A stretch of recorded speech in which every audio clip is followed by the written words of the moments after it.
Colorado Mesa Swim and Dive has continued to raise the bar, and with the NCAA championships wrapped up, the Mavs are bringing all kinds of hardware back to Grand Junction.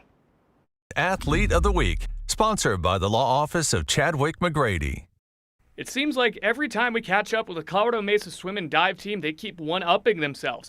After a historic season for the program last year, the Mavericks rode that momentum this year all year long to their 6th straight Rocky Mountain Athletic Conference championship on the men's and women's sides.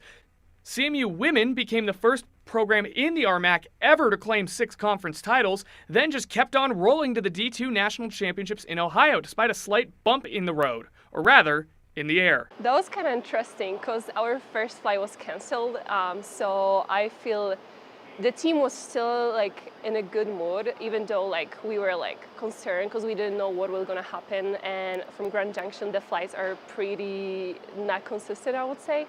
One of the things we talk about all year is it's never going to be perfect, and you have to plan for there to be challenges. And when I woke up at 4:40 on Saturday morning, there was our first challenge, as they'd canceled our flight from Denver to Cleveland. Last year at the NCAA meet, the Mavericks program put themselves on the map.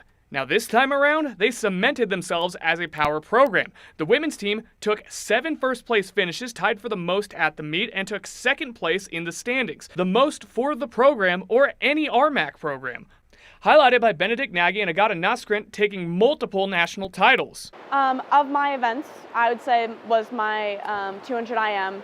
I was seated 5th after prelims. Not the best prelim swim, not the strongest. I remember getting ready to swim for finals in the 2IM, and I was like, we can do better than 5th. Wasn't sure how much better, and then that ended up being one of my championship wins, and that was not expected for me. I knew there were a lot of fast swimmers in that heat who had a reputation that I'd followed from last year.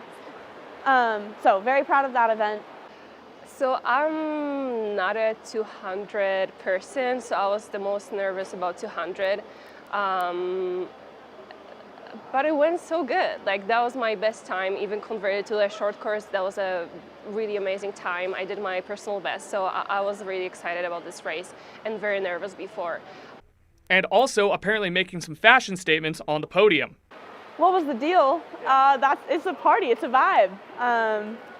Our women's team got together before the meet, and the women who were going to the meet, and we all decorated them together, and it was just something we could wear.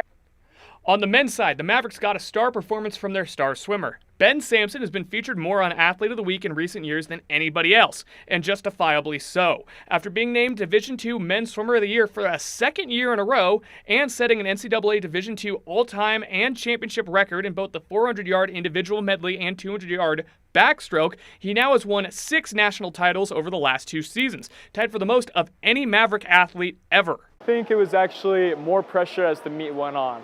And, I started winning each race, and then by the end I was like, okay, well, can't lose this one. The 2-bag was the last one, and it's like, that's my event. It's the one that I have the national record in. And so I think the most pressure was on that one.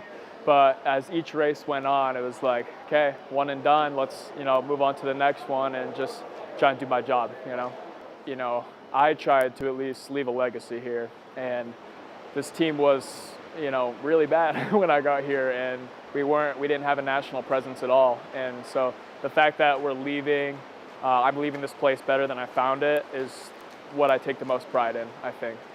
Now, with the season wrapped, Coach Winder, who was named National Women's Coach of the Year, and the rest of the Mavericks are already back at work practicing and prepping for next season. And we want to try to capitalize a little bit on this notoriety. We could create a dynasty here. I believe that. We could do that here. Hopefully somebody out there watching thinks, man, I want to invest in these kids and this program, because I think there's some evidence that we could be very successful over the long term. If you have a suggestion for Athlete of the Week, you can find out how to submit that on the article for the story on our website. Elsewhere, the Rockies lost another one.